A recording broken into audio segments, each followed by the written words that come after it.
Oke, menurut teman-teman, apa sih itu pendidikan? Apa fungsi pendidikan menurut teman-teman? Untuk mencari uang? Dan pendidikan nantinya akan mendapatkan sertifikat atau ijazah yang nantinya digunakan untuk mendapatkan pekerjaan.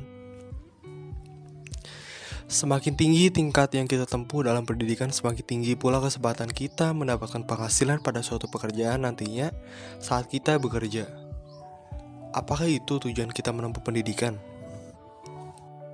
Bagaimanapun, memang mau tidak mau itu adalah realita dan kita pasti akan merasakannya dan melakukannya.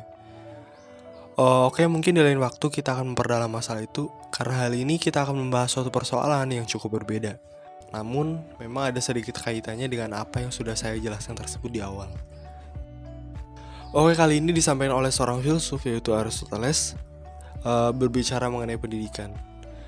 Bahwa menurutnya, pendidikan bukanlah soal akal semata, melainkan memberikan perasaan yang lebih tinggi pada sebuah akal yang berguna untuk mengatur nafsu.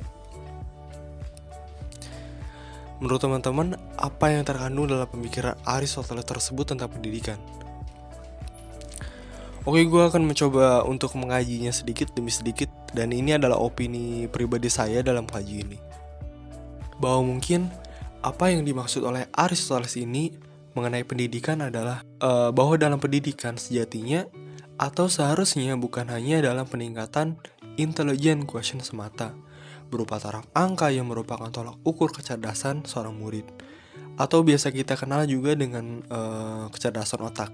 Namun dengan melihat apa yang diungkapkan oleh Aristoteles tersebut, tidak hanya soal kecerdasan intelektual semata yang menjadi topik utama dalam sebuah pendidikan, melainkan pendidikan juga soal moral question dan religious question. Nah, dari pendidikan tersebut, bukan hanya akal semata-mata, tetapi juga dengan menambahkan perasaan ke dalam sebuah akal. Perasaan tersebut adalah moral question dan religious question. Dengan menggabungkan antara akal dan perasaan, akan mengatur atau mengendalikan sebuah tindakan manusia dalam kehidupannya. Karena output yang berupa tindakan manusia tersebut, selain dari akalnya, juga dari nafsu seorang manusia itu sendiri. Oke, dari sini coba teman-teman pahami apa yang sudah saya jelaskan. Apabila belum paham, misal kita mencoba untuk mengkaji lagi sebuah contoh. Apa hubungan antara pendidikan, akal, perasaan, dan nafsu? Misalnya, tingginya tingkat korupsi pada suatu negara. Karena sejatinya, orang yang melakukan korupsi berasal dari orang-orang yang berpendidikan. Artinya, mereka menempuh pendidikan, baik itu pendidikan di universitas dengan gelar sarjana, master, bahkan hingga doktor. Lalu apa yang membuat mereka bertindak melakukan korupsi?